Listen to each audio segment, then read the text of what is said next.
Syaitanirrajim. Bismillahirrahmanirrahim. Assalamualaikum warahmatullahi wabarakatuh. Alhamdulillahi ala ihsani wa syukru lahu ala taufiqihi wa imtinani. Ashhadu an la ilaha illallah ta'ziman li sya'ni wa ashhadu anna Muhammadan abduhu wa rasuluh al-hadi ila taufiqihi ad-da'i ila ridwani sallallahu alaihi wa ala alihi wa ala alihi wa ashabihi wa a'walihi wa sallama tasliman katsira amma ba'd. Qala Allah ta'ala fil Qur'anil Karim, ya ayyuhalladzina amanu ittaqullaha haqqa tuqatih wa la tamutunna illa wa antum muslimun. Ya ayyuhan nasu ittaqu rabbakumul ladzi khalaqakum min nafsin wahidah wa khalaqa minha zawjaha wa batha minhuma rijalan katsiran wa nisaa'a wattaqullaha alladzi tasaaluna bihi wal arham innallaha kana 'alaikum raqiba. Ya ayyuhalladzina amanu ittaqullaha wa qulu qawlan sadida yuslih lakum a'malakum wa yaghfir lakum dhunubakum wa man yuti'illaha wa rasulahu faqad faza fawzan 'azima. Amma ba'd, fa inna asdaqal kalami kalamullah wa khairul hadyi hadyu Muhammad sallallahu alaihi wasallam wa syarrul umuri muhdatsatuha fa inna kulla muhdatsatin fid dini bid'ah wa kulla bid'atin dhalalah wa kulla dhalalatin wa ahluha fin nar wal iyad billah. Ikhwatal iman, ikhwatal Islam, saudara-saudariku, Bapak Ibu, para hadirin, para hadirat, jamaah yang senantiasa dimuliakan dan dirahmati oleh Allah Jalla Jalaluh. Pertama-tama dan yang paling utama, marilah senantiasa kita memuji Allah. Rabb, la ma'budu bihaqqin illallah. Rabb, yaitu Allah Subhanahu wa taala, yang tidak ada ilah yang berhak disembah dengan benar kecuali Allah Subhanahu wa taala. Rabb, Allahu khaliqu kulli syai'. Rabb yang merupakan Allah Subhanahu wa taala yang menciptakan segala sesuatu, yang mengatur segala sesuatu, yang disifati dengan sifat yang al-kamal, yang sempurna. Dan Allah Subhanahu wa taala tidak ada memiliki aib, kekurangan, celah. Maka daripada itu, marilah senantiasa kita untuk semangat di dalam memuji Allah Subhanahu wa taala dengan pujian yang setinggi-tingginya pujian. Kemudian marilah senantiasa kita bersyukur kepadanya atas segala limpahan nikmat, curahan rahmat yang Allah anugerahkan kepada kita semuanya. Nikmat dan rahmat Allah begitu banyak. Nikmat dan rahmat Allah begitu luas. Dalam Al-Qur'an Allah tabaraka wa taala berfirman, "Wa in ta'uddu ni'matallahi la tuhsuha." Apabila kalian menghitung nikmatku, kata Allah, maka kalian tidak akan bisa untuk menghitungnya. Banyak di antara kita yang menganggap nikmat Allah itu kecil.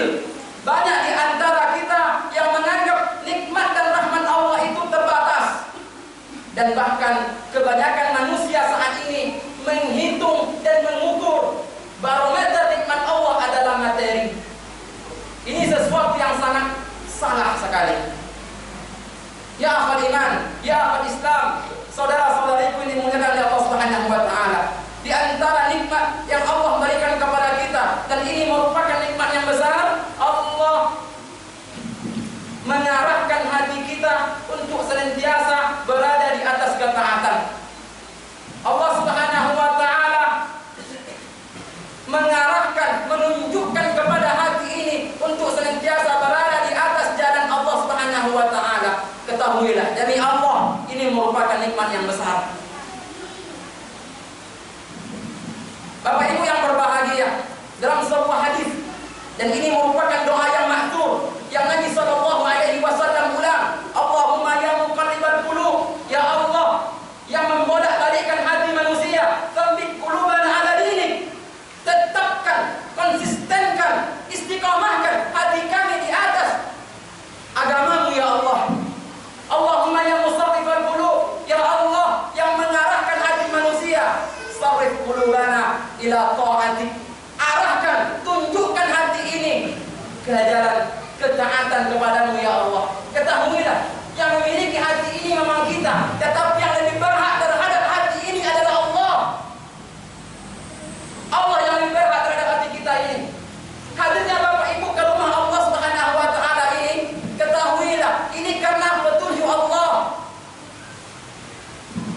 Maka pantaslah Allah Subhanahu wa taala dalam surah Ar-Rahman mengulang-ulang, "Fa bi ayyi ala'i rabbikuma tukadziban." Nikmat apa lagi yang kalian dustakan?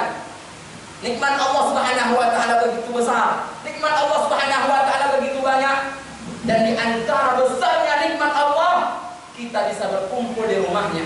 Kita bisa berkumpul di rumah Allah Subhanahu wa taala dalam rangka guna dan tujuan untuk bertabarruk, untuk berta'abbud, untuk mendekatkan diri kepada Allah Subhanahu wa taala. Apalagi di zaman yang penuh dengan fitnah ini. Demi Allah, kita hidup di akhir zaman yang fitnah begitu banyak. Kemaksiatan depan mata kita, pintu-pintu maksiat begitu dekat sekali dengan kita. Kalaulah hati ini tidak diistiqomahkan oleh Allah di atas ketaatannya, maka kita akan terjerumus kepada lubang, jurang, kehancuran ataupun jurang maksiat. Narkoba di depan mata, zina di depan mata, riba di depan mata, pembunuhan di depan mata, korupsi dan koruptor di depan mata kita. Kalaulah tidak dengan hati yang Allah teguhkan, kalaulah tidak dengan hati yang Allah istiqomahkan, maka sangat mudah sekali kita terjerumus kepada yang namanya al-fujur, al-munkarat, kemaksiatan dan juga perbuatan-perbuatan yang jelek. Bapak Ibu yang berbahagia, ketahuilah ini merupakan nikmat yang besar. Kita jangan berkecil hati kalau kita tidak memiliki kebun yang luas. Jangan berkecil hati karena kita diberikan hati yang selalu ditunjukkan ke rumah Allah. Kita jangan berkecil hati kalau rumah kita mungkin tidak bagus, tidak lapang, tidak memiliki perabot yang mewah, perabot yang lengkap. Ketahuilah ada nikmat yang besar. Hati kita diarahkan oleh Allah untuk ke rumahnya. Ini merupakan nikmat yang besar. Kita jangan berkecil hati kalau kita hanya sebagai seorang buruh bangunan, sebagai seorang tukang panen yang tidak seberapa penghasilannya. Jangan berkecil hati karena ada nikmat yang besar daripada itu, yaitu hati kita senantiasa diarahkan, ditetapkan oleh Allah Subhanahu wa taala di dalam agamanya, di atas ketaatannya. Syukuri itu Bapak-bapak, syukuri itu ibu-ibu yang dimuliakan oleh Allah Subhanahu wa taala. Kemudian marilah senantiasa kita bersalawat kepada Rasulullah sallallahu alaihi wasallam. Allahumma shalli ala Muhammad wa ala ali Muhammad. Yang semoga salawat yang senantiasa kita bacakan, yang senantiasa kita ucapkan, membuat kita, peluang kita untuk mendapatkan syafaat ataupun pertolongan dari Nabi dengan izin Allah semakin besar. Ketahuilah di hari kiamat nanti, di padang mahsyar, yang dalam sebuah hadis dikatakan matahari begitu dekat. Saking dekatnya matahari, manusia berkeringat pada saat itu. Ada yang keringatnya sampai setinggi mata kaki, ada yang keringatnya setinggi pinggang, ada yang keringatnya setinggi bahu, ada yang keringatnya menenggelamkannya. Dalam kondisi seperti ini, yang bisa menyelamatkan kita adalah diantaranya syafaat al-uzma, syafaat yang agung, syafaat yang besar dari Allah, dari Nabi sallallahu alaihi wasallam dengan izin Allah Subhanahu wa taala. Oleh karena itu perbanyak salawat kepada Nabi sallallahu alaihi wasallam. Akan tetapi pertanyaannya, Ustaz, apakah cukup dengan bersalawat saja? Oh, tidak cukup. Tapi bagaimana dengan bersalawat? Kita juga mengamalkan isi kandungan salawat. Apa itu? Mengerjakan sunnah-sunnah Nabi sallallahu alaihi wasallam, menjalankan apa yang Nabi sallallahu alaihi wasallam bawa. Itu banyak salawat tapi hal-hal yang bertentangan dengan Nabi kerjakan juga. Banyak salawat tapi ulang tahun ikut juga. Banyak salawat tapi kesyirikan juga dikerjakan. Untuk apa hal yang semacam ini? Karena yang namanya salawat tidak cukup dengan lafaz, tapi bagaimana al-arkan juga mengerjakannya. Anggota tubuh kita juga melakukan isi kandungan dari salawat tersebut. Ya akhwal iman, ya akhwal Islam, saudara-saudariku yang berbahagia. Pada malam hari ini, sebagaimana yang disampaikan oleh protokol kita tadi, bahwa kita mengadakan kajian akbar di Masjid Komplek Pondok Pesantren Tahfiz Al-Quran An-Nahl ini. Sebelumnya kami mengucapkan jazakumullah khairul jazak. Terima kasih kepada Bapak Ibu sekalian yang telah meluangkan waktunya untuk hadir di sini, bersilaturahim dengan kita di sini, bermuwajahah. Semoga ukhuwah Islamiyah kita ini diabadikan oleh Allah Subhanahu wa taala hingga nanti di hari kiamat. Amin ya rabbal alamin. Sebagaimana tadi judul yang disampaikan oleh Ustadz kita tadi, yaitu menggapai keberkahan Ramadan. Sebelumnya saya ingin bertanya pada Bapak. Nanti di akhir kita berikan hadiah ya, Ustadz menjawab. Hadiahnya Al-Quran, Mushaf Madinah. Hadiahnya Al-Quran, bukan sepeda. Presiden kita kan sepeda ya sepeda. Kalau kita Al-Quran, Al-Quran yang ada di sini. Karena kalau sepeda kita tahu nanti di masjid tidak muat ya. Jadi tolong dicatat nih, ya, karena nanti berhadiah Mushaf Al-Madinah. Ya, dicatat, ingat-ingat apa yang saya sampaikan. Kita saat ini berada pada tanggal berapa? Nah, pada tanggal berapa? Hijriahnya 28? Ya, 28 bulan apa? Sya'ban tahun 1439 Hijriah. Kita lebih banyak hafal penanggalan Masehi ketimbang Hijriah. Sya'ban bulan berapa? Bulan ke-8. Bulan ke-6 apa? Bulan kedua apa? Bulan ke-12 apa? Bulan ke-10? Bulan ke-14? Ada. Ya, yang dijawab pula nanti. Ada satu bulan baru namanya.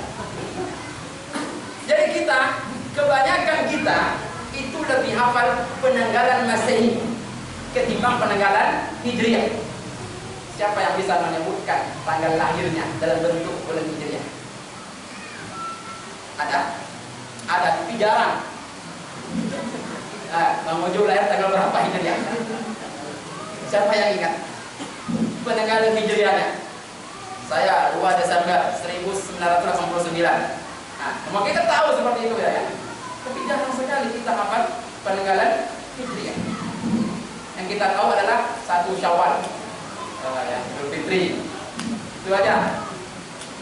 Isra Mi'raj, Maulid Nabi. Ya, itu pun kita kadang nggak tahu tanggalnya tanggal berapa. Artinya apa? Kita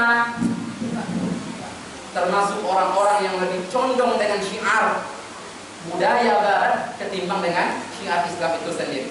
Iya Pak? Iya. Padahal berbagai macam ibadah itu ditentukan dengan penanggalan Hijriah. Apa contohnya? Haji. Haji ditetapkan dengan kalender Hijriah atau kalender Masehi? Hijriah. Puasa ditetapkan dengan kalender Hijriah. Enggak pernah ditetapkan oleh kalender Masehi. Setiap tanggal 20 Juni kita puasa, tidak ada. Berbeda dengan Hijriah, berbeda dengan Masehi. Setiap 17 Agustus kita merayakan HUT, hari ulang tahun kemerdekaan Republik Indonesia. Inilah letak lemahnya umat Islam. Dari segi penanggalan saja kita sudah kalah dibandingkan dengan orang-orang kufar, dibandingkan dengan orang-orang barat. Sekarang kita berada pada tanggal 28 Sya'ban 1439 Hijriah. Sya'ban merupakan bulan ke-8. Artinya 2 hari lagi kita akan memasuki yang namanya bulan Ramadan. Di berbagai masjid kita lihat kajian tabligh akbarnya, kemudian wiridnya, khutbah Jumat, semuanya berkaitan dengan seputar Ramadan. Betul tak? Betul. Berbagai macam judul yang Masya Allah sangat menarik sekali. Air mata Ramadan. Ya, kemarin di Istiqlal, jadi Pekanbaru. Andai ini Ramadan terakhirku. Ya, bekal sebelum Ramadan. Dan pada malam hari ini kita akan membahas sebuah judul yang juga mirip dengan itu. Apa itu? Menggapai keberkahan Ramadan.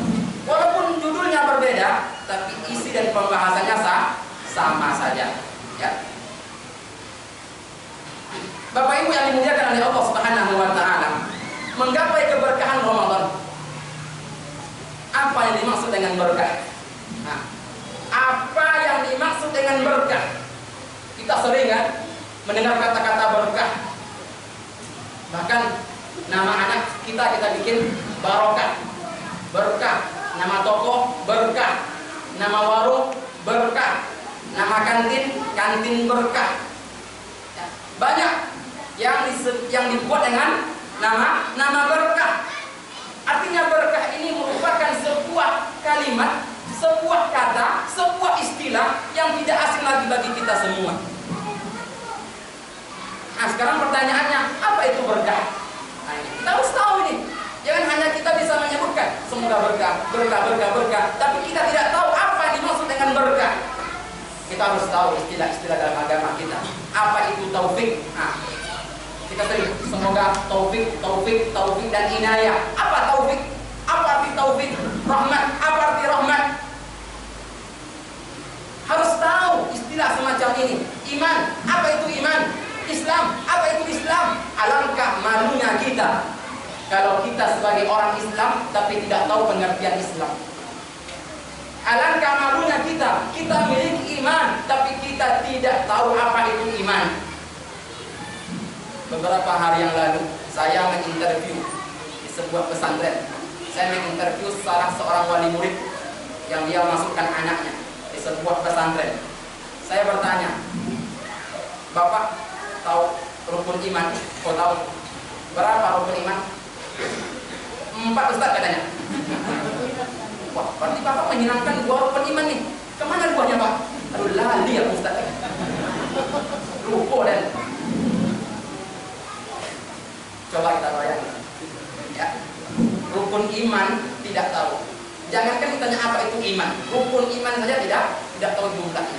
Kadang terbalik, iman 6, Islam iman 5, Islam 6. Ini berbahaya juga nih. Kalau kita mengurangi salah satu rukun iman, mengurangi salah satu rukun Islam, keluar dari Islam.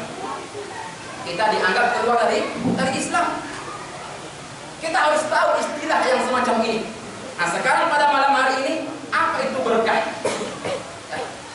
Kita sering ya, semoga hartanya berkah, semoga jabatannya berkah, semoga pernikahannya berkah, semoga rumah barunya berkah, ya. Semoga anaknya, keluarganya berkah, semoga bisnisnya berkah, semoga pesantren ini berkah. Bahkan di dalam banyak doa kita minta keberkahan kepada Allah Subhanahu wa taala. Apa di antaranya? Allahumma barik lana fi Rajab wa Sya'ban wa ballighna Ramadan. Ya Allah, berkahi kami di bulan Rajab dan Sya'ban, sampaikan kami di bulan Ramadan. Kita minta kepada Allah keberkahan. Apa itu berkah? Dalam doa yang lain, kalau umpamanya kawan kita menikah, kita sampaikan sebuah doa kepada pengantin. Apa itu doanya? Barakallahu laka wa baraka alaika wa jama'a bainakuma fi khair. Itu doa kalau ada kawan menikah, Pak. Jangan selamat ya. Semoga samawa, ya, sakinah, mawaddah warahmah. Nah, itu dulu. Ada doanya. Barakallahu laka wa baraka alaika wa jama'a bainakuma fi khair. Semoga Allah memberkahi kamu dan keberkahan atas kamu, yaitu pasangan. Apa itu berkah? Ya. Kemudian kalau umpamanya kawan kita punya anak, apa doanya kepada orang yang baru punya anak? Barakallahu laka fil mawhubi lak wa syakarta wahid wa balagha ashuddah wa ruzqta birra. Semoga, yang artinya lebih kurang, semoga Allah Subhanahu wa taala memberkahi kamu atas anak yang Allah berikan kepada kamu. Dan juga dalam sebuah hadis Nabi sallallahu alaihi wasallam bersabda, mendoakan umatnya, Allahumma barik li ummati fi bukuriha. Ya Allah, berkahilah umatku pada pagi hari. Ya. Di pagi hari kita didoakan oleh Nabi sallallahu alaihi wasallam supaya diberikan keberkahan. Itu tujuannya apa? Supaya kita mencari rezeki itu dari pagi hari, jangan tidur. Ini paham? Kemudian dalam salawat, Allahumma barik ala Muhammad wa ala ali Muhammad. Ya Allah, berkahilah Nabi Muhammad dan berkahilah keluarga Nabi sallallahu alaihi wasallam. Bapak Ibu yang berbahagia, ini di antara beberapa doa yang kita senantiasa minta keberkahan kepada Allah Subhanahu wa taala. Sebenarnya apa makna dan hakikat berkah tersebut? Berkah secara bahasa artinya adalah as-sabat.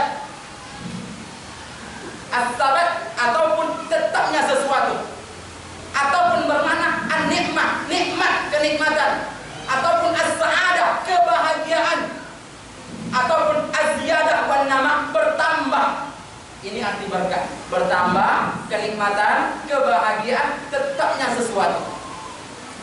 Secara istilah, secara syar'i, secara terminologi, berkah artinya yaitu langgengnya kebaikan, bertambahnya kebaikan. Langgeng itu bahasa Jawa ya. Bahasa Indonesia apa itu? Abadinya kebaikan ya. Abadinya kebaikan, lama kebaikan itu. Bertambah yang namanya nikmat tersebut, itu berkah. Jadi semoga hartanya berkah, semoga hartanya itu langgeng kebaikannya, bertambah kebaikan dari harta tersebut. Itu arti berkah. Paham Pak? Semoga umurnya berkah. Artinya apa? Semoga umurnya itu selama hidupnya senantiasa membuat kebaikan.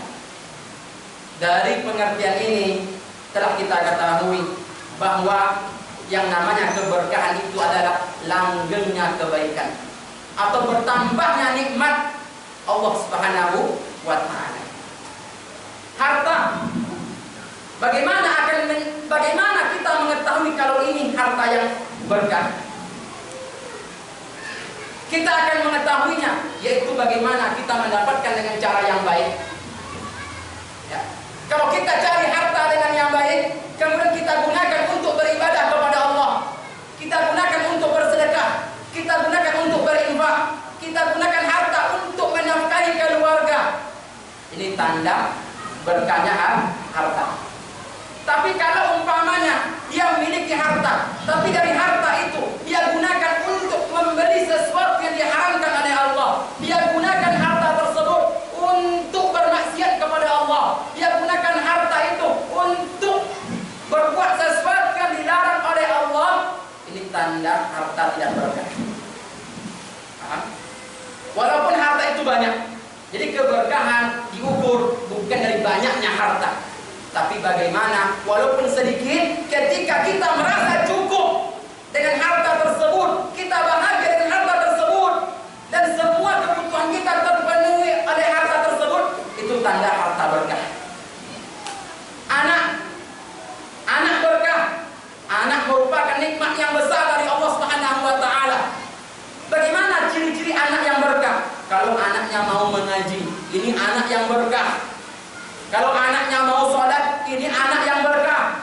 Kalau anaknya mau untuk menjalankan perintah Allah, kalau anaknya mau menutup aurat, kalau anaknya memakai jilbab, kalau anaknya tidak bergaul dengan orang-orang yang jelek, orang-orang yang senantiasa bermaksiat, ini tanda anak yang berkah. Tapi kalau anaknya tidak menutup aurat, tidak memakai jilbab, menampakkan auratnya, ketahuilah ini tanda berarti anaknya tidak berkah.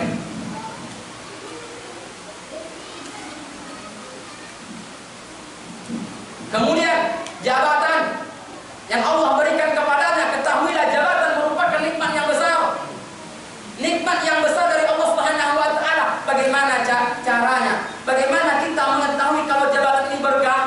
Kalau dari jabatan itu kita benar-benar menjadi seorang pemimpin yang bisa berbuat adil kepada masyarakat, berarti jabatannya berkah. Tapi kalau umpamanya membuat keputusan yang justru merugikan masyarakat, yang justru merugikan bangsa, berarti jabatannya tidak berkah.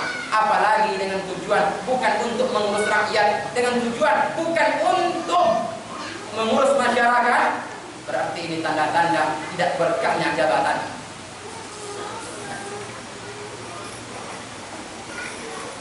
Saudara-saudariku, Bapak Ibu yang dimuliakan oleh Allah Subhanahu wa taala.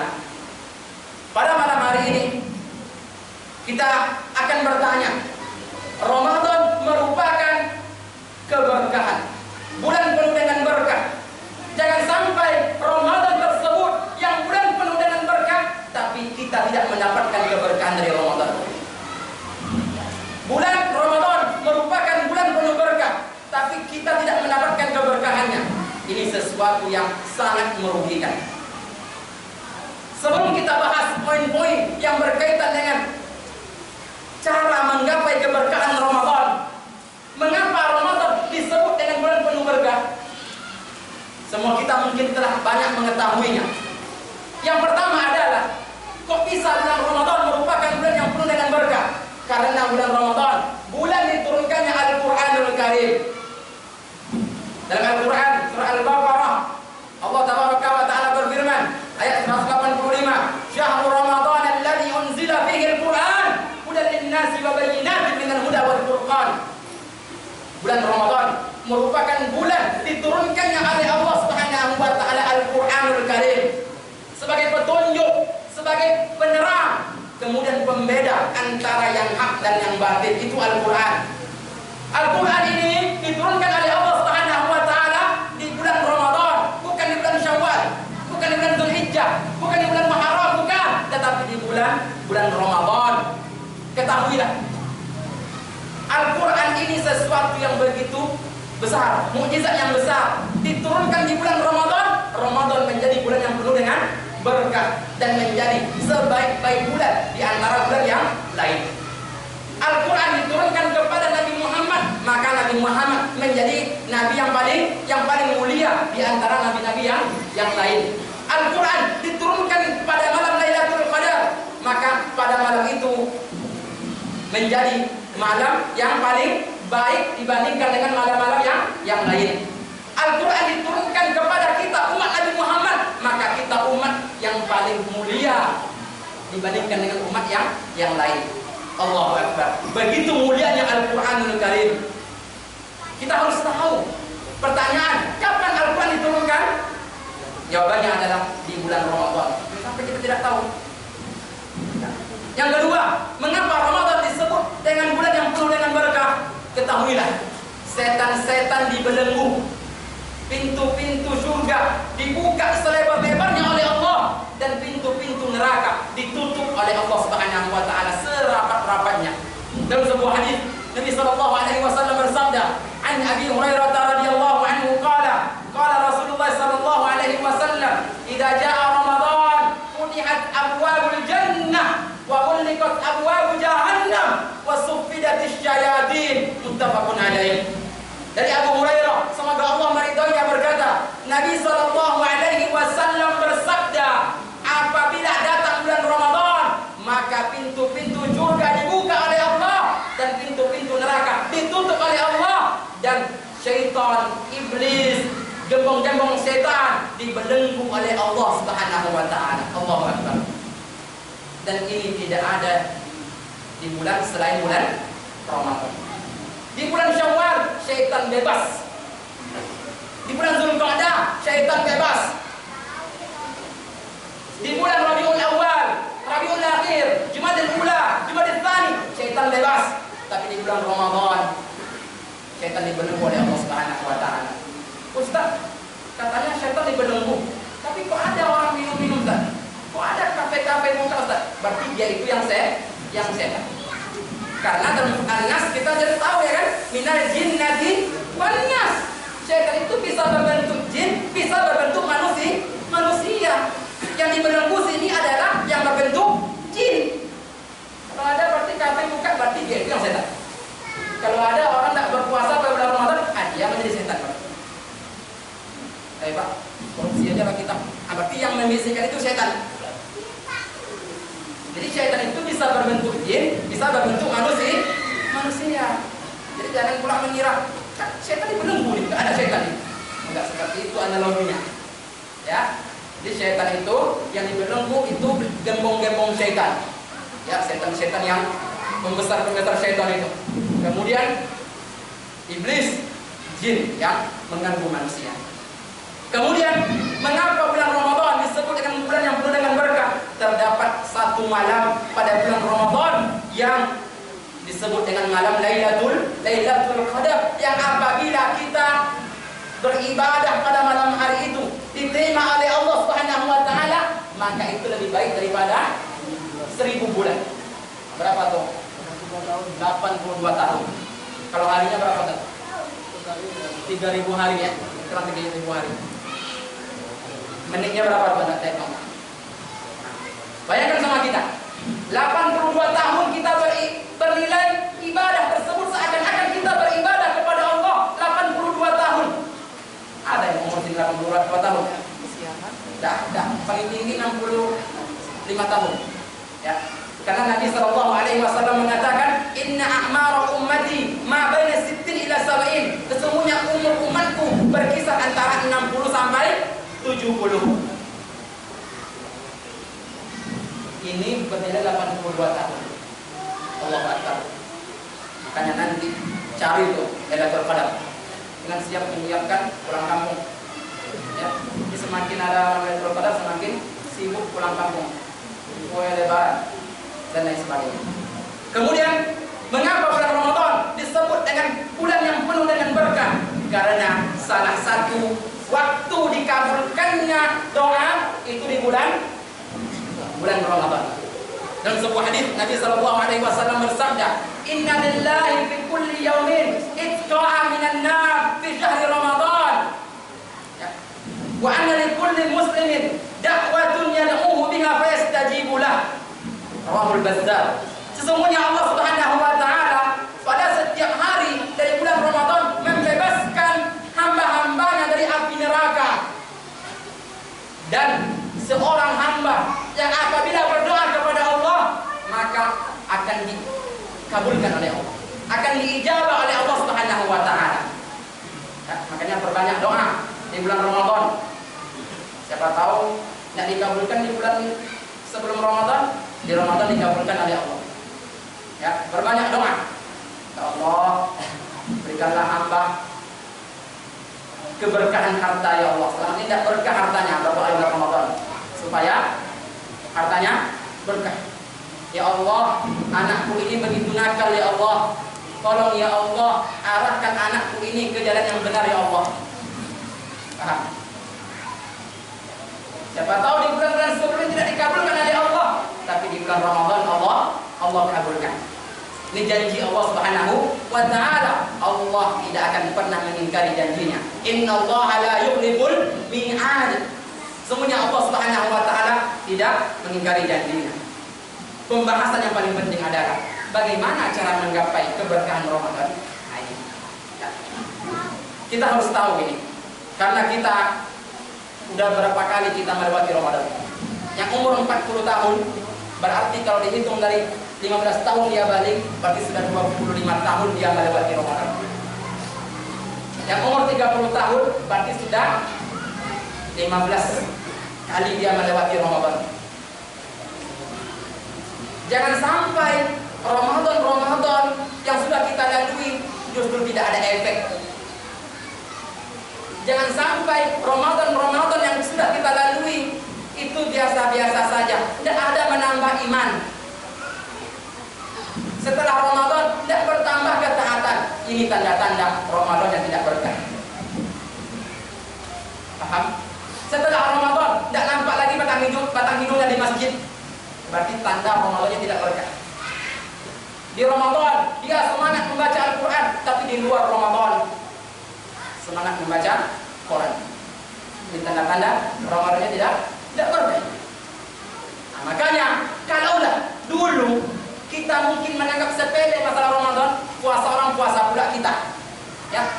Lebih banyak kita fokus dengan masalah-masalah yang lain ketimbang beribadah kepada Allah. Tahun ini kita lupa.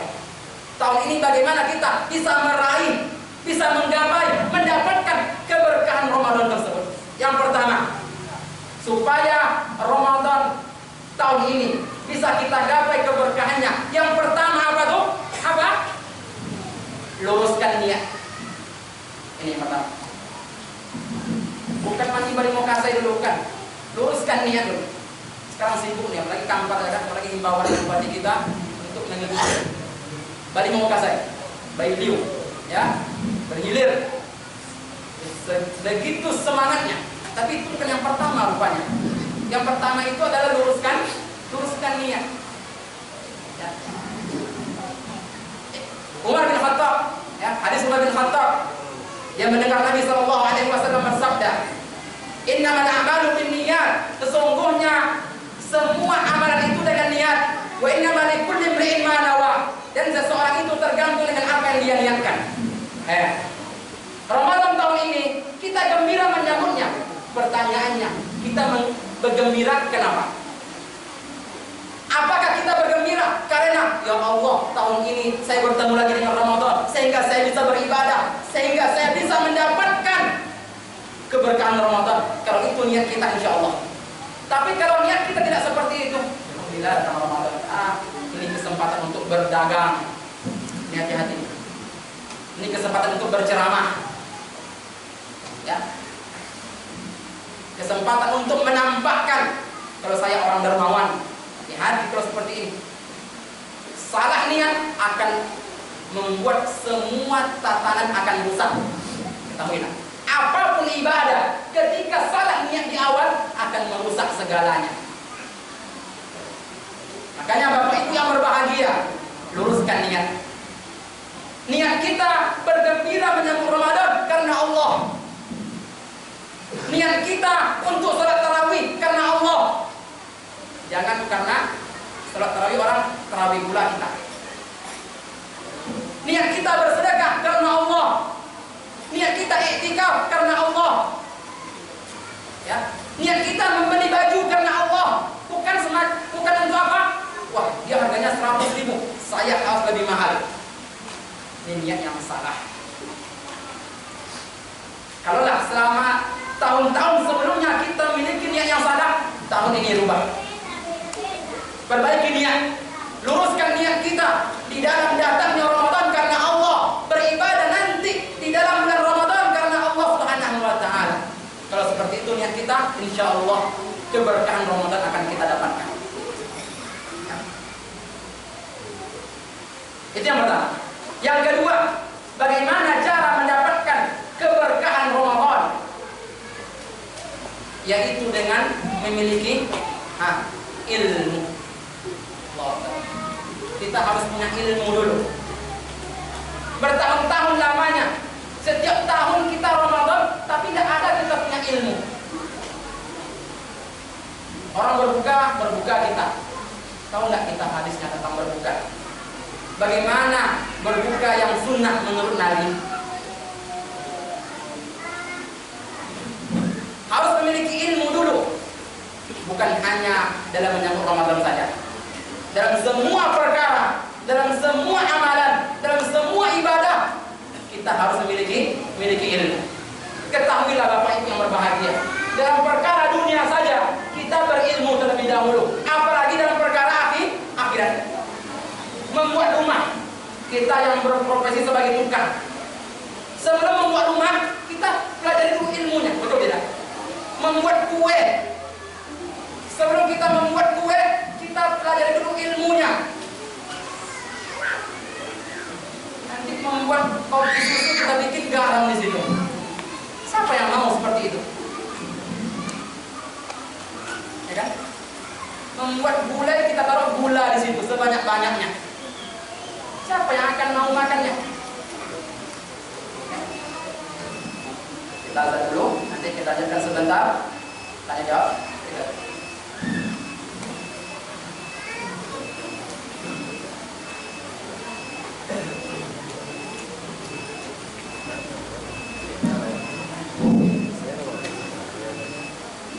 Allahu Akbar, Allahu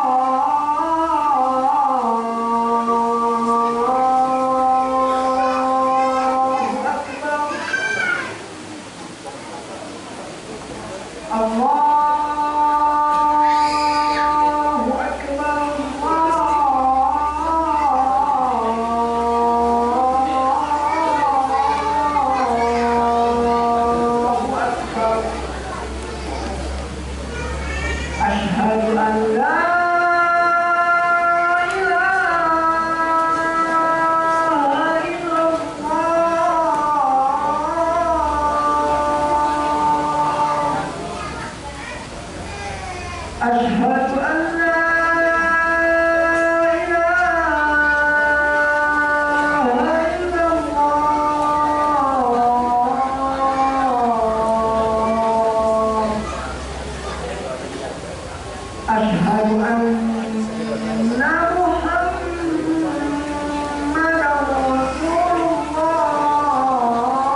Bismillahirrahmanirrahim. Kita lanjutkan.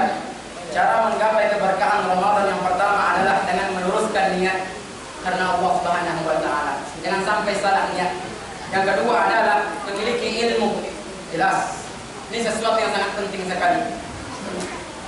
Baik dalam perkara dunia, apalagi dalam perkara agama, semuanya wajib memiliki ilmu. Terkadang kita, kebanyakan manusia itu lebih semangat memiliki ilmu dalam perkara dunia, tapi dalam perkara agama mereka berani mengerjakan sesuatu yang belum mereka ketahui ilmunya. Dalam membuat pesawat terbang itu diadakan uji coba yang begitu banyak sekali supaya nanti tidak membahayakan orang lain. Membuat mobil, membuat motor, membuat apapun dalam perkara dunia itu diadakan uji coba, uji kelayakan. Supaya apa? Supaya tidak membahayakan, supaya tidak mengecewakan konsumen. Tapi dalam perkara ibadah sering menganggap sepele. Biar aja lah. Padahal dampaknya, bahayanya kalau tidak memiliki ilmu di dalam beribadah kepada Allah itu begitu besar. Coba umpamanya bertahun-tahun kita beribadah, tapi semuanya tidak berdasarkan ilmu, bagaimana ibadah kita akan diterima? Betul tidak, Pak? Betul tidak? Coba kita bayangkan. Harusnya dibalik dalam perkara agama, dalam perkara din, dalam perkara ibadah, kita harus lebih semangat mencari ilmunya. Betul tidak gosok gigi itu membatalkan sholat, membatalkan puasa? Cari, tanya. Jangan, enggak. Kata kawan saya enggak. Bukan kata kawan saya, kata Allah ataupun kata Nabi. Betul enggak? Kentut dalam air itu membatalkan puasa. Itu kan? Betul enggak? Kalau kita lagi jalan-jalan naik motor, masuk asap dalam mulut kita, batal puasa atau tidak? Harus tahu ilmunya, ya. Harus tahu ilmunya. Berpuasa itu, berbuka itu, yang paling afdal dengan apa? Semangka, pisang, atau melon? Ya, kurma. Kurmanya seperti apa dulu? Rontok, habis. Rontok dulu. Rontok itu kurma yang mudah. Semuanya Nabi itu berbuka dengan beberapa biji kurma rontok, kurma muda. Kalau tidak ada, baru pakai kurma yang masak, kurma biasa. Kalau tidak ada, maka dengan air. Bukan dengan konji kacang dulu. Kolak. Tidak itu loh. Kita tidak ada kurma, tidak ada rontok, tidak ada air. Air ini kalau sudah tarawih diminum baru. Rupanya salah. Nah, kan kita tidak tahu ilmunya kan. Sholat tarawih itu ada yang 8, ada yang 20. Gimana itu? Yang 20 apa dalilnya? Yang 8 apa dalilnya? Kita harus tahu. Ya. Harus tahu dalilnya, harus tahu ilmunya dulu. Terkadang kita bertahun-tahun selama ini tidak mencari itu. Makanya kita menjadi apa? Yang seperti itu saja. Sunnah-sunnah Ramadan sering kita tinggalkan. Makan sahur itu disunahkan untuk diakhirkan. Berbuka disunahkan untuk dicepatkan. Jangan pula jam 5 buka lah. Teman-teman dicepatkan buka jam 5 lah buka. Kalau kayak gitu maksudnya. Kata Ustaz Rinki kemarin itu disegerakan berbuka. Jam 5 buka. Kalau kayak gitu. Tapi setelah azan masuk langsung buka.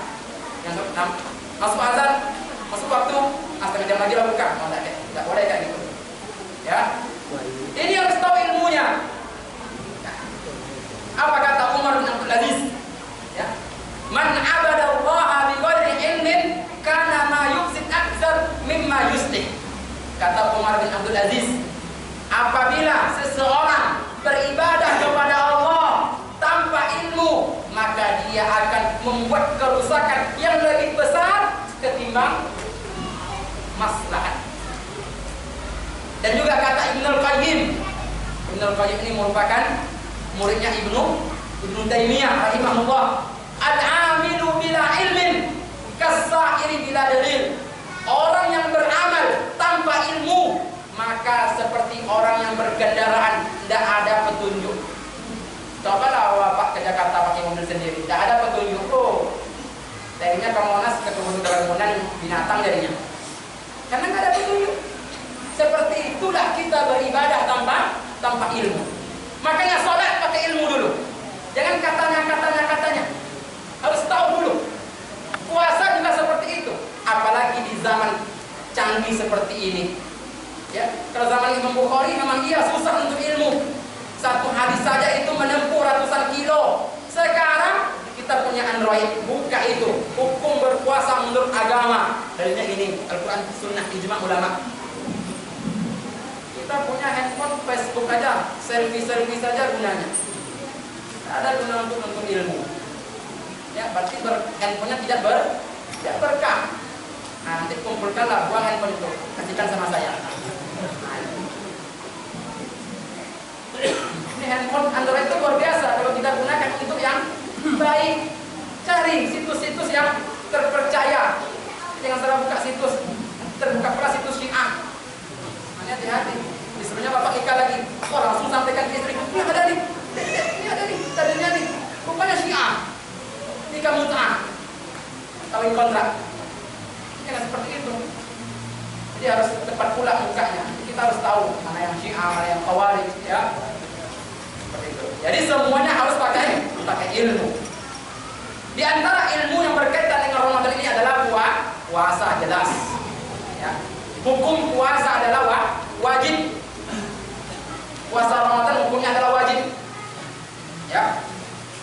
Dalilnya adalah Al-Baqarah 183. Ya ayyuhalladzina amanu kutiba alaikumus shiyam kama kutiba alal ladzina min qablikum la'allakum tattaqun. Hai orang-orang beriman, diwajibkan atas kalian berpuasa sebagaimana diwajibkan atas orang-orang sebelum kalian agar kalian bertakwa. Kemudian pengertian puasa itu apa? Puasa secara bahasa artinya adalah menahan. Itu. Adapun secara istilah menahan rasa lapar dan haus dan juga segala yang membatalkan puasa, mulai dari terbit fajar hingga terbenamnya matahari. Itu pengertian puasa. Kemudian dalam menentukan satu Ramadan itu gimana caranya, Ustaz? Caranya adalah dengan melihat bulan, ya. Melihat bulan. Bagaimana kalau belum ada kelihatan? Maka sempurnakan bulan Sya'ban sebanyak 30 hari. Sumu li ru'yatihi wa aftiru li ru'yatihi fa in humma 'alaikum faqaduru al-iddata 30 kata Nabi. Berpuasalah kalian dengan melihat hilal dan berhari rayalah kalian ketika melihat hilal, dan apabila mendung dan nampak bulan tersebut maka genapkan, cukupkan hitungan hari Sya'ban sebanyak 30 hari. Ya. Dalam kondisi seperti ini yang paling afdal adalah kita itu ikut pemerintah, karena yang memiliki wewenang di dalam melihat bulan itu adalah pemerintah.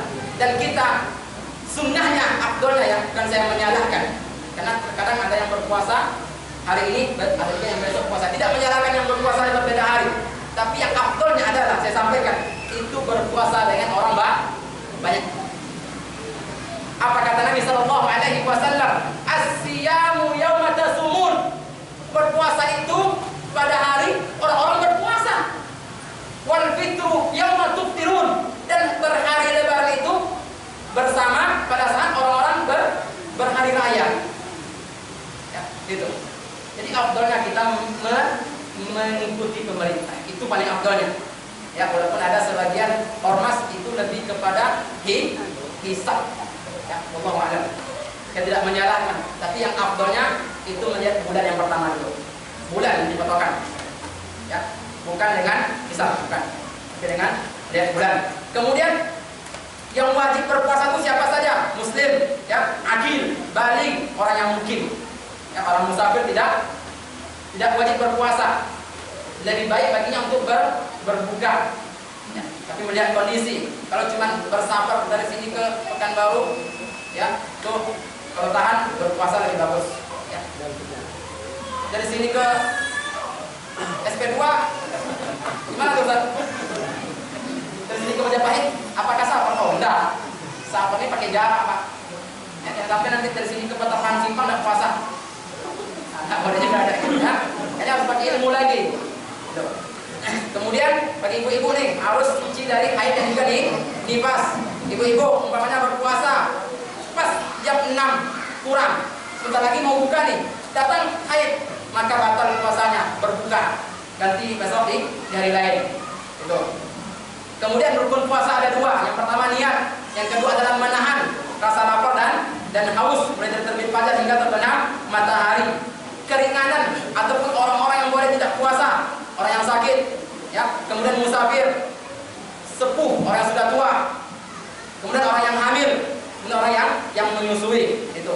Kemudian yang membatalkan puasa adalah makan dan minum dengan sengaja, kemudian berhubungan suami istri, kemudian keluarnya mani dengan cara dipaksa, ya. Kalau banyak keluar mani nggak sengaja, umpamanya tertidur, mimpi basah, tidak membatalkan puasa, lanjutkan puasanya. Kemudian muntah dengan sengaja, batal puasanya. Kemudian sengaja meniatkan untuk batal puasanya, saya batalkan puasa saya, walaupun dia tidak makan, maka batal puasanya. Kemudian murtad, batal puasanya. Jadi ada 7 ya yang batal puasa. Infus juga termasuk batal puasa. Infus masukkan vitamin, selagi itu bersifatnya itu makanan. Infus kan makanan ya. Kemudian vitamin itu jadi makan dia yang menguatkan tubuh, maka dia itu membatalkan puasa. Yang boleh bercelak boleh, memakai obat mata tutup mata boleh, bersiwak boleh, kumur-kumur boleh, masukkan air ke hidung boleh. Ini kita bahas secara singkat saja ya. Karena kalau ingin pembahasan rinci, nanti di majelis kita ini 10 pertama membahas masalah Ramadan. Situ ada jadwalnya. Ini kita bahas secara singkat saja. Kemudian gosok gigi boleh, tapi kalau bisa ditinggalkan. Gosok gigi boleh, tapi kalau bisa ditinggalkan. Bersiwak dengan gosok gigi yang menggunakan pasta gigi, odol itu berbeda. Paham? Jangan disamakan, beda. Bagian odol itu ada yang masuk ke kerongkongan kita. Boleh, kalau ditanya boleh nggak Ustaz? Boleh, lebih baik ditinggalkan. Dari kapan? Jangan nanti pagi boleh, siang nggak boleh. Oh nggak ada. Tidak bolehnya semenjak masuk waktu subuh. Kemudian mencicipi makanan boleh. Kemudian bercumbu dengan istri selagi tidak keluar air mani boleh. Jangan sampai nanti sana kau. Bahaya, puasa. Oh, ada gitu juga. Ya boleh.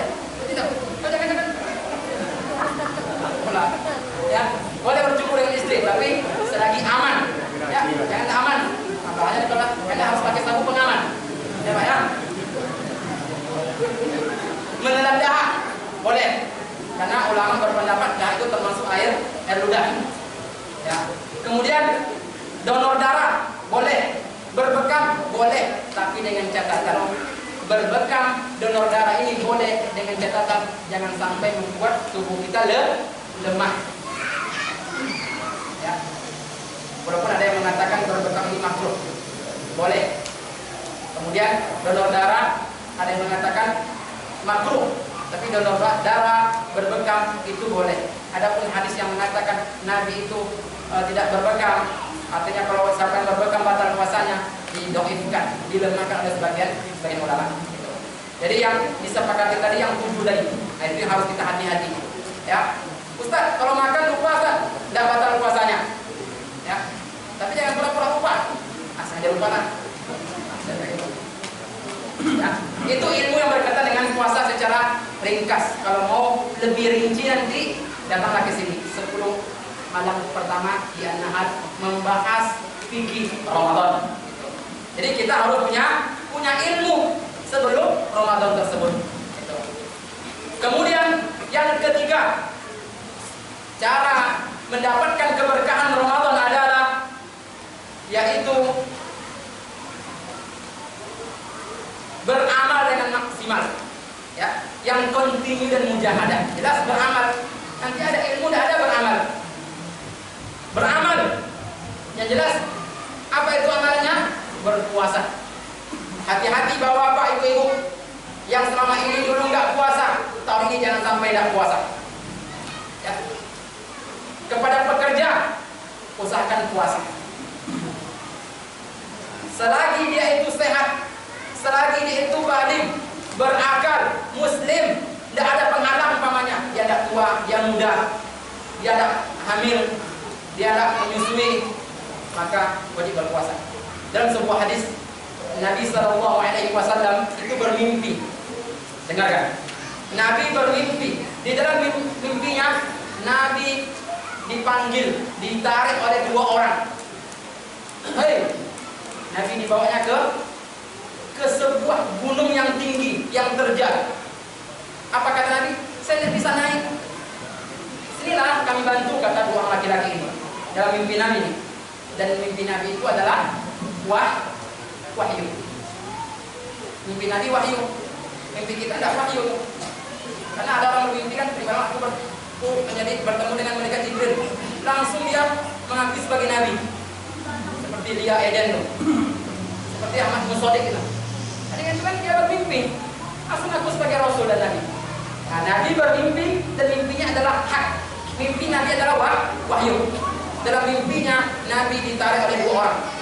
Hei Muhammad, naik kamu ke atas ini. Aku tidak bisa. Kayak bantu naiklah. Akhirnya Nabi SAW naik. Dan ketika sudah sampai di atas, Nabi mendengar suara jeritan, suara teriakan yang sangat kuat. Nabi bertanya, suara apa itu? Itu suara penduduk neraka. Dan ketika itu Nabi melihat orang-orang yang digantung, kakinya di atas, kepalanya di bawah, dan dari mulutnya keluar darah yang mengalir. Kemudian ditanya itu, siapa itu?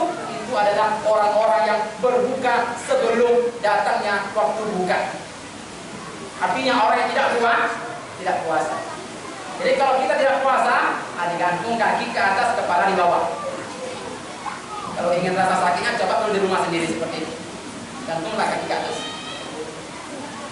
Coba ini hukuman bagi orang yang tidak berpuasa.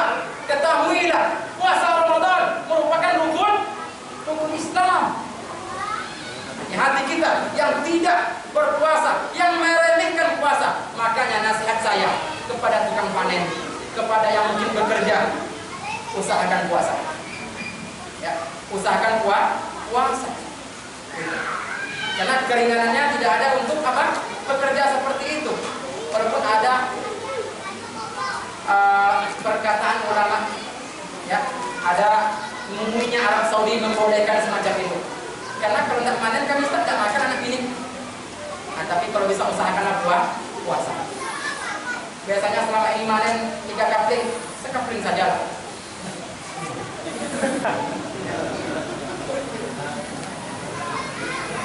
Seperti itu biasanya kerja sampai jam 5 sampai jam 12 saja. Sedapatnya gitu kan. Biarlah penghasilan kita sedikit, tapi puasa kita berjalan. Jadi beramal kita, di antara amalan itu adalah puasa. Kemudian apa? Salat tarawih. Kemudian apa? Witir. Kemudian apa? Membaca Al-Quran. Kemudian apa? Bersedekah. Kemudian apa? Berzikir. Kemudian apa? Iktikaf. Kemudian apa? Kemudian kalau bisa umroh, kalau bisa. Ya. Kalau bisa. Jadi bukan hanya puasa saja Pak Ramadan itu. Ada orang puasa saja. Allahu Akbar, buka, satu tidak ada lagi ke masjidnya. Ada orang seperti ini, banyak yang seperti ini. Bagaimana mendapatkan keberkahan Ramadan kalau dia cuma puasa saja, tidak tarawih di masjid, tidak witir, tidak baca Al-Quran? Makanya kita tidak mendapatkan ketenangan setelah Ramadan karena kita puasa saja. Tarawih tidak, kita jualan. Baca Al-Quran tidak, kita sibuk dengan handphone. Hati-hati kita. Makanya pesan saya, nasihat saya, waktu Ramadan, maka maksimalkan beribadah. Tinggalkan semua kesibukan-kesibukan yang membuat kita lalai dari akhirat. Tinggalkan dulu. Ya. Dan Ramadan ini 1 bulan, bukan 1 hari, bukan Banyak di antara kita yang semangat hanya 10 hari pertama. Itu sudah menjadi tanya. Itu sudah menjadi hukum dunia. Ya, 10 hari pertama bos, masya Allah semangatnya. Setelah itu tidak nampak lagi. Makanya nasihat saya, awal Ramadan sampai akhir Ramadan istiqomah. Jangan kita kehabisan bensin sebelum sampai tujuan. Padahal Nabi dan para sahabat semakin bertambah Ramadan, ketaatan semakin bertambah pula. Jangan di awal semangat, nanti pertengahan berkurang. 10 hari terakhir tidak ada lagi. Jangan iktikaf, tarawih aja tidak lagi. Makanya beramal dengan continue, dengan istiqamah dan mujahadah. Yang selama ini kita jarang sholat subuh, Ramadan kita sholat subuh di masjid bagi laki-laki. Ya, jangan setelah sahur tidur, bangun jam 12 lewat subuh. Puasa yang sholat enggak. Padahal lebih afdal puasa. Oleh sebagian ulama, bagaimana hukumnya Ustaz? Dia puasa tapi tidak sholat. Ya. Sebagian ulama mengatakan percuma puasanya. Sholat 5 waktu dikerjakan. Makanya beramallah dengan yang maksimal dan juga mujahadah, sungguh-sungguh. Korbankan diri kita ini. Gitu. Kemudian yang terakhir adalah cara menggapai Ramadan. Cara menggapai keberkahan Ramadan adalah jauhi segala hal-hal yang bisa merusak pahala puasa ataupun yang bisa merusak pahala ibadah kita. Nonton TV, jauhi. Di TV itu banyak hantu. Ya. Banyak iblis di situ. Ya, tinggalkan dulu. Kalau bisa tinggalkan selamanya. Tapi kalau channel-channel TV yang mengaji, silakan. Tapi kan dibuka 7 manusia harimau, 7 manusia babi, ada bisa. Ya. Anak jalanan, anak sawahan, anak gelandangan, jangan tonton yang semacam ini. Ya. Itu lebih banyak lagi mudaratnya. Kita puasa melihat rambut yang tersingkap, kita melihat wanita-wanita yang semuanya mengumbar syahwat, akan merusak pahala. Makanya kurang keberkahan Ramadan. Handphone, nah ini berjam-jam, apalagi sambil menunggu buka, disibukkan dengan handphone, tidak terasa tiba-tiba udah buka. Main handphone tidak terasa tiba-tiba udah buka. Adanya seperti itu. Baca Al-Quran. Apalagi doa yang paling mustajab itu Pak Bu, itu ketika menjelang berbuka. Nah, karena manusia pada saat itu lagi lapar-laparnya. Karena kita tidak kuat kan, tidak tahu doa restoran. Lagi sudah terhidang makan dapat kita. Padahal yang paling afdal itu, yang paling mustajab yaitu ketika ingin berbuka. Ya, makanya handphone tinggalkan dulu. Duduk-duduk di pinggir jalan, tinggalkan dulu. Keluar rumah kalau tidak ada kepentingan janganlah. Apalagi setiap sore, habis asar keluar, habis asar ke simpang, tidak baca Al-Quran, sibuk untuk beli bukaan. Di jalan itu lebih banyak juga hantunya daripada yang baik. Kanan salah, kiri salah, depan salah. Apa lagi kita mandang dia? Benar. Saya belum bisa depan anak hari saya pagar setinggi-tingginya. Anak kita menghafal Quran tapi begitu banyak wanita-wanita lewat yang tidak memakai jilbab menutup aurat. Bapak Ibu yang berbahagia, itulah 4 poin. Ya, bagaimana cara menggapai keberkahan Ramadan. Mudah-mudahan Ramadan tahun ini yang 2 hari lagi kita menyambut Ramadan, mudah-mudahan kita bisa menggapai keberkahannya. Jangan sampai apa kata Nabi, celaka seseorang celaka seseorang. Siapa celaka ya Nabi? Apabila seseorang yang memasuki bulan Ramadan, melalui hari-hari Ramadan dan berakhirnya Ramadan, dia belum mendapatkan ampunan. Celakalah dia, celakalah dia, celakalah dia, kata Nabi. Mudah-mudahan Ramadan tahun ini bisa kita gapai keberkahannya. Amin amin ya Rabbal alamin. Bapak Ibu yang dimuliakan oleh Allah Subhanahu wa taala, saya tanya dulu atau bertanya dulu Bapak? Bertanya. Ya, kumpulkan dulu apanya? Pertanyaannya. Kita tidak buka pertanyaan lewat apa ya? Angkat tangannya. Biar kumpulkan saja biar kita menjawab banyak-banyak. Kita sampai kemari. Iya. Kalau jauh ya. Iya banyak semua. Tunggu aja. Nah. Ini kata sendiri aja lah.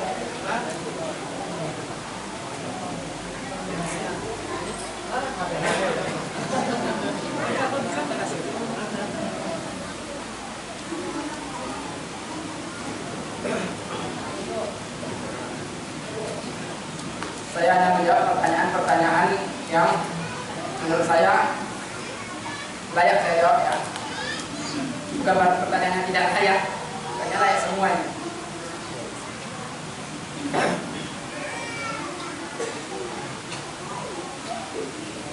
Ustaz, seperti apa kalimat niat puasa?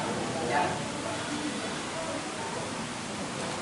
Sebagai ulama, jumhur ulama, kita berniat itu mulai pada malam hari.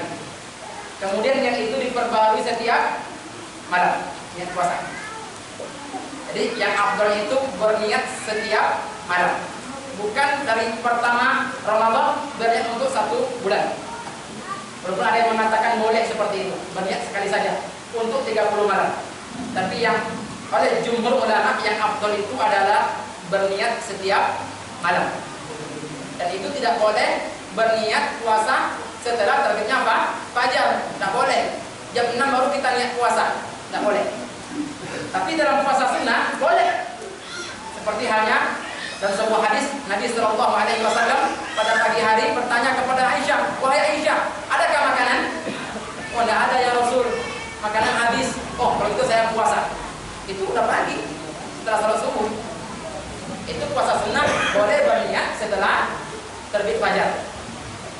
Dengan asalkan belum makan dan minum. Tapi kalau puasa Ramadan itu wajib sebelum terbit fajar.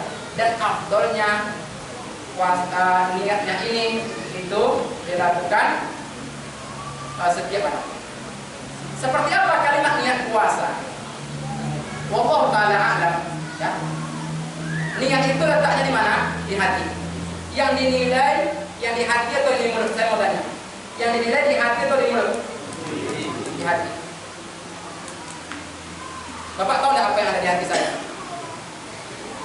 Tidak tahu kan? Tapi Allah tahu tidak yang di hati saya? Tahu. Berarti yang dinilai adalah yang di hati. Ya. Niat itu cukup di dalam hati. Walaupun ya, mazhab Imam Syafi'i itu melafazkan niat, melafazkan niat, tetapi lafaznya yang di mazhab Syafi'i bukan seperti lafaz yang kita kenal di kampung. Nawaitu sauma wadin an adai wa hadis sana. Ini tidak ada di mazhab Syafi'i. Makanya kalau kita yang bermazhab Syafi'i itu tidak ada lafaz seperti itu. Walaupun mazhab Syafi'i melafazkan niat seperti saya ingin puasa. Ada dalam hadisnya berniat, melafazkan niat, tapi tidak seperti lafaz seperti itu. Wallahu ta'ala alam. Ya. Tetapi yang saya baca dalam berbagai mazhab itu cukup di hati saja tanpa harus melafazkan niat tersebut. Tapi mazhab Syafi'i boleh lafazkan. Silakan. Bapak mau pilih mazhab Syafi'i melafazkan atau mazhab yang lain. Paham ya? Kalau saya lebih condong kepada, kalau saya pribadi itu di hati saja. Nah, tapi saya tidak menyalahkan yang melafazkan. Ya silahkan. Kalau mau lafazkan silahkan. Nah itu soalnya silahkan. Tapi ketahuilah bahwa di mazhab Syafi'i tidak ada lafaz seperti itu. Tidak ada. Cek di kitab-kitab mazhab Syafi'i tidak ada lafaz seperti itu. Ya, itu hanya lafaz Arab, lafaz Indonesia yang diarabkan. Ketahui ya, lafaz Indonesia yang diharapkan. Saya niat puasa besok pagi karena Allah. Itu lafaz Indonesia diniatkan. Di mazhab Syafi'i nggak ada seperti itu. Walaupun mazhab Imam Syafi'i melafazkan pakai lisan. Nah, ya. Ini banyak di Indonesia kan terjadi perbedaan seperti ini. Ya silakan, berbeda biasa. Yang berbeda nanti salah itu otomatis. Kemudian, apakah perempuan yang menyusui anak wajib puasa? Ya, kan sudah tadi sudah jelaskan. Ya, bagi wanita yang hamil dan yang menyusui, maka boleh baginya untuk tidak puasa. Tapi nanti, apakah dikodok atau fidyah, Ustaz? Terjadi perbedaan para ulama untuk kepada yang menyusui dan yang hamil. Karena wanita ini ada yang hamilnya tiap tahun. Nah, 5 anak 3 tahun. Menyusui juga seperti itu.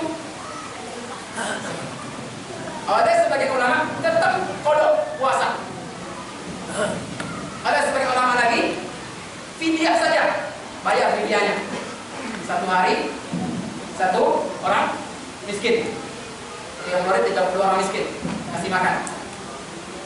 Ada juga yang berpendapat kodok juga. Kodok itu mengganti ya, jangan kodok kata pula tidak. Kodok itu mengganti. Bastar. Kodok bukan kodok, kodok. Kodok mengganti. Di kodok sama di fidyah juga, bayar fidyah. Wallahu a'lam. Ya. Yang jelas kalau pertanyaan ibu ini wajib puasa, tidak wajib bu. Ibu boleh tidak berpuasa. Tapi nanti tadi ada yang mengatakan diganti, ada yang mengatakan fidyah. Allah taala alam. Saya membaca buku itu semuanya memiliki dalil. Ada yang fidyah saja. Karena tidak mungkin Ustaz. Hamil 5 kali, hamil 6 kali, menyusui lagi. Kapan mau puasanya ini?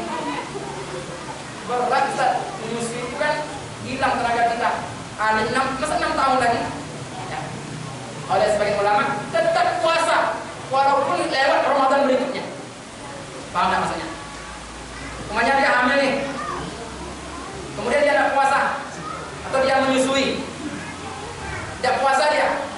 Kemudian setelah Ramadan, belum Ramadan lagi, hamil lagi. Kan lewat Ramadan nih, boleh. Boleh Ramadan berikutnya. Boleh sebelum Ramadan berikutnya. Begitu kata ulama. Ya. Tapi oleh sebagian yang lain berdasarkan ayat Al-Qur'an, wa 'alal ladzina yutiqunahu fidyatun ta'amu miskin. Dan bagi orang yang tidak mampu, orang tidak mampu itu termasuk di situ orang tua, yang lansia, termasuk juga wanita hamil menyusui, cukup fidyah saja. Wallahu a'lam. Jadi ibu boleh fidyah, boleh qadha juga. Ya. Atau boleh dua-dua. Paham ya? Kalau tadi wajib puasa, tidak wajib, boleh berbuka. Oke. Mohon penjelasan antara tahajud dan tarawih. Ya. Mana lebih utama, mengerjakan tarawih saja atau kedua-duanya? Tahajud berbeda dengan sholat tarawih. Tahajud, tarawih. Paham? Ya. Setelah sholat tarawih, kita mengerjakan tahajud, boleh. Mana yang lebih utama? Utama kedua-duanya. Jangan sampai pula nanti kita bulan Ramadan tahajud saja, tidak kerjakan tarawih. Tarawih ini adanya cuma di bulan Ramadan. Walaupun tahajud ini merupakan sholat yang paling baik setelah sholat fardu. Sholat yang paling baik, sholat yang paling afdol kata Nabi, yaitu sholat tahajud. Alangkah baiknya kita mengerjakan kedua-duanya. Tarawih juga, tahajud juga. Jangan sampai meninggalkan tarawih, karena tarawih ini adanya cuma di bulan Ramadan. Jadi berbeda ya, tahajud dengan tarawih. Assalamualaikum. Waalaikumsalam. Uang hasil riba apakah berkah?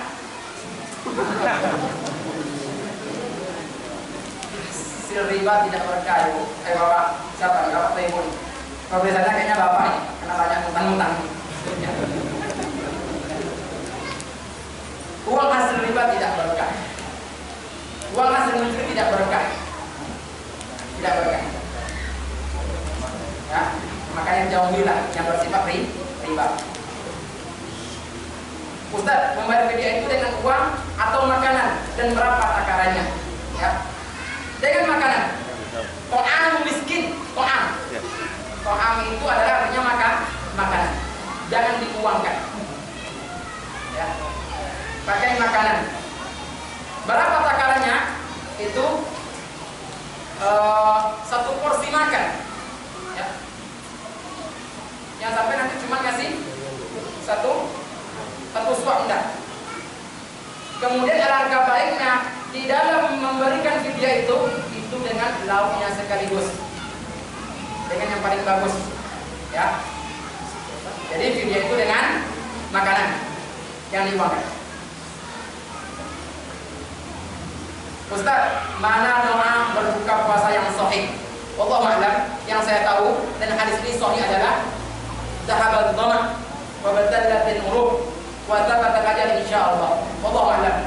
Kalau ada yang mengatakan Allahumma laka sumtu wa bika amantu wa ala rizqika aftartu bi rahmatika ya arhamar rahimin.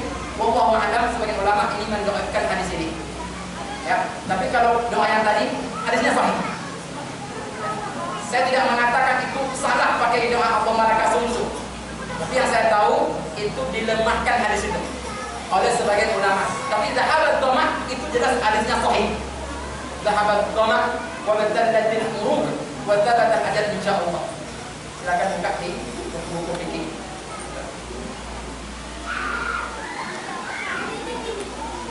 Bolehkah kita sedang berpuasa, saat sedang berpuasa atau saat sedang bekerja, saat kepanasan kita berendam dalam sungai? Boleh. Berendam dalam sungai boleh. Tapi jangan sampai lama-lama. Nanti dari pagi sampai asar berendam. Nah, nanti kalau terus itu bahaya. Jangan sampai berendam lama-lama. Artinya membasahkan kepala boleh, berendam boleh, berenang boleh. Tidak membatalkan puasa. Jadi jangan sampai nanti lama-lama sehingga apa? Meninggalkan amalan-amalan yang lain. Sama halnya dengan seperti ini. Ustaz, tidur. Nah itu. Tidurnya orang berpuasa ini betul tidak ibadah? Tidak. Yang kalau niatnya seperti itu salah. Tapi niatnya adalah saya tidur supaya bisa menghindari yang namanya maksiat. Saya tidur supaya nanti malam bisa kuat sholat tarawih. Itu niatnya, Pak. Jadi kenapa tidurnya orang berpuasa adalah pahala mulai dari subuh sampai ke maghrib tidur ya Pak. Karena itu hati-hati kita memahami hadis ini. Kemudian apa? Seputar qadha dan fidyah sudah kita jelaskan ya. Pelaksanaan tarawih oleh Rasulullah SAW.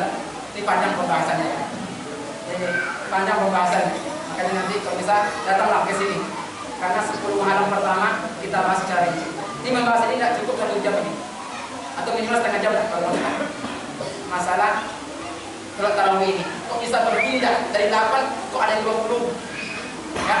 Kok bisa di masjid? Kok bisa Nabi itu berapa orang di masjid? Ini pembahasannya panjang.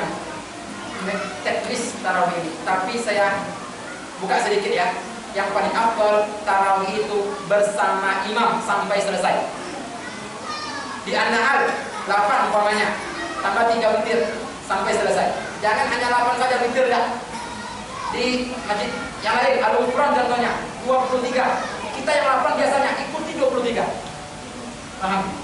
Kita biasa 8. Tapi pas di masjid itu kita 23 situ biasanya ikuti sampai 23 itu. Paham?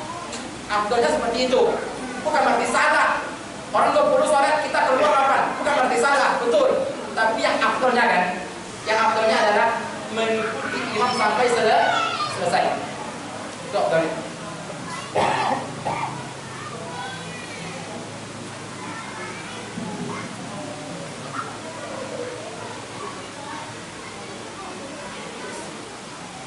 Ya, ada lagi yang lain? Itu ada yang ikat tangan? Kalau sudah tidak ada, kita tanya ya. Jadi kalau yang bisa mendapatkan Al-Quran, bisa Madinah. Angkat tangan ya, jangan jawab dulu. Angkat tangan dulu, saya dulu. Pertanyaan pertama,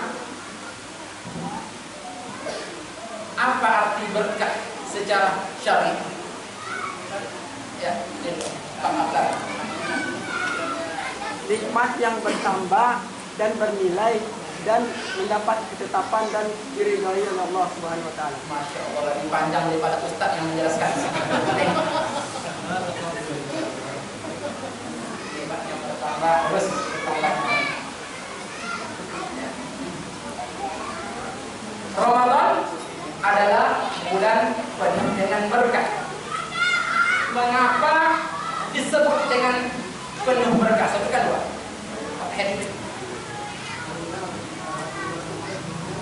Turun Al-Quran. Coba.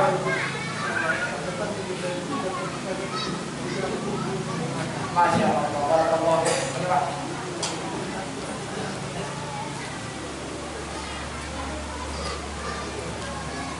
Dibaca apa ya?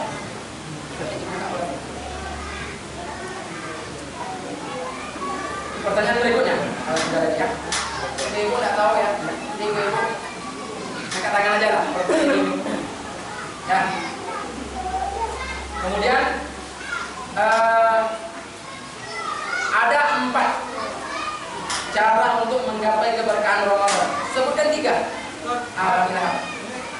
Tulisannya terus diminum, beramal dengan maksimal. Masya Allah. Teruskan niat, berilmu, beramal maksimal. Berikutnya,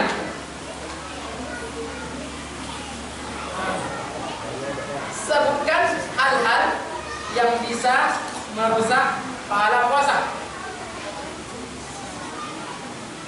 Banyak nih. Ya, Pak Sekali. Hal yang merusak puasa pertama suka gibah. Oh, Masya Allah, gibah. Kemudian sering nonton TV yang tidak bermanfaat. Bagus.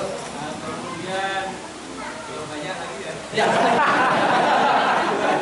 Banyak itu apa satu lagi? 3 saja. Yang satu lagi apa yang merusak yaitu pokoknya makan dengan sengaja. Itu batalkan itu. Ya. Itu apa ya? Ya, apa ya? Kalau kita BTS jalan sore-sore. jalan-jalan sore yang tidak bermanfaat. Seperti tidak boleh ya. Tapi kalau hanya keseringan tiap sore, aku tidak ada lagi kan. Terus Pak, hampir apa? Tidak dapat kurang. Ayo, Pak. Robot lagi. Selanjutnya,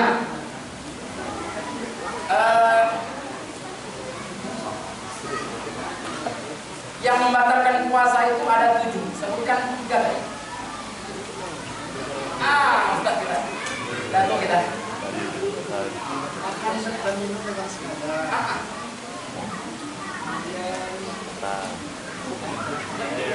Keluar dari agama Islam. Murtad ya.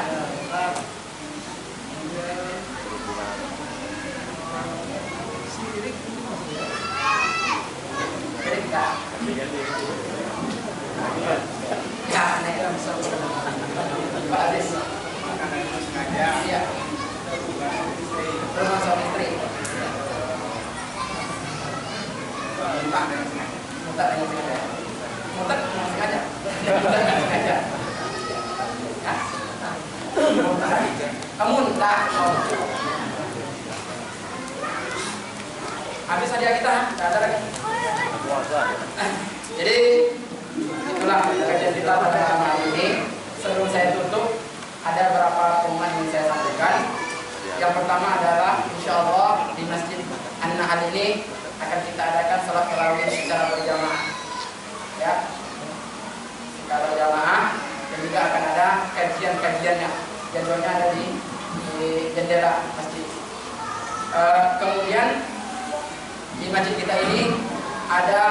buka bersama. Kita dapat bantuan dari Yayasan Ar-Risalah yang memberikan bantuan masjid ini mulai Ramadan ketiga itu sampai Ramadan ke-10, 7 hari dulu itu dengan porsi 30 orang. Jadi kalau Bapak ingin masih ada kuota 15 orang lagi, silakan mendaftar. Ini mendaftar sih sifatnya. Nah, nanti di akhir-akhir nanti kita adakan buka yang besar dengan 200 orang. Ini yang rutin setiap hari mulai Ramadan ketiga sampai Ramadan ke-10. Pada Bapak negara dekat sini silahkan ya, 7 hari dari 3 sampai 10, 30 orang itu gratis tanpa dipungut biaya. Kemudian di masjid kita ini akan kita adakan iktikaf 10 terakhir Ramadan. Itu juga mendaftar, dan ini khusus untuk laki-laki saja. Itu mendaftar kepada Bapak ingin iktikaf 10 bulan terakhir, silakan daftar sama saya atau daftar sama ustaz yang ada di sini. Ya, itu kapasitasnya paling banyak 30 orang. Ya, iktikaf di sini apalagi kita sudah bikin gorden ya kan? Gorden supaya semakin nyaman iktikaf di sini. Kemudian saya di sini mengajak kepada Bapak. Sekarang ini kita tengah membangun 4 lokal. Dan alhamdulillah di tahun kedua ini begitu banyak anak-anak yang sekolah di sini. Jadi insya Allah kalau tidak ada halangan kita akan membuka tingkat SMP.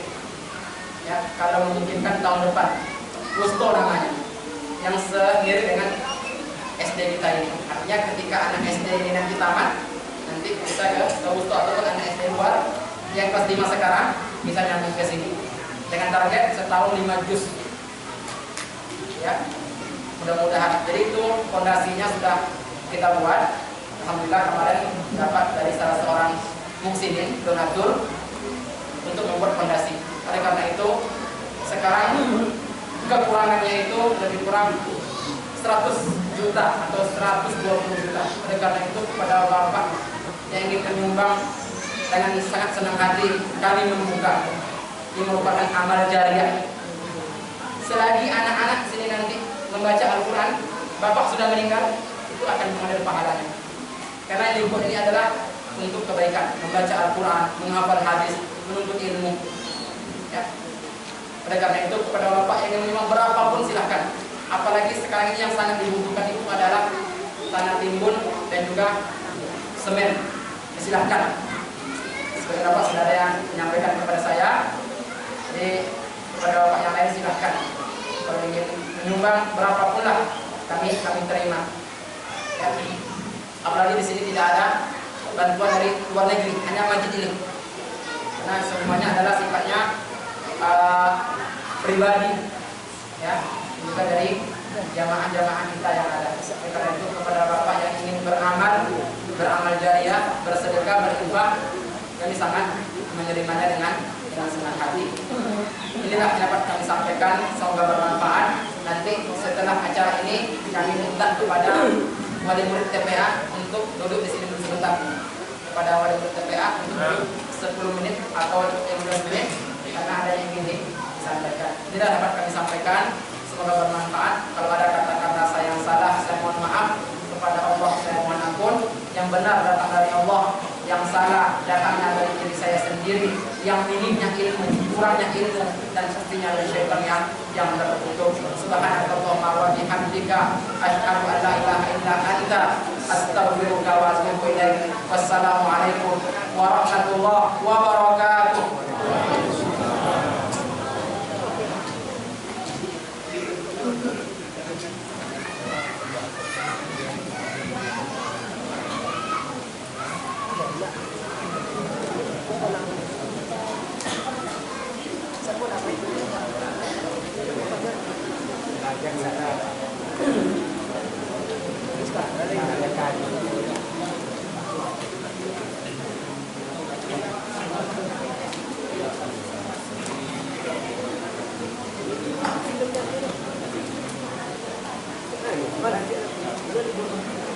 Nah,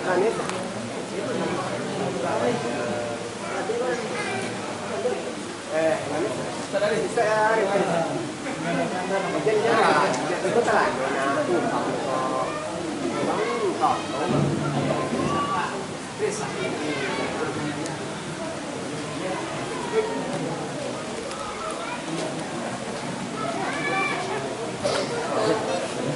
hari Kamis Jumat libur.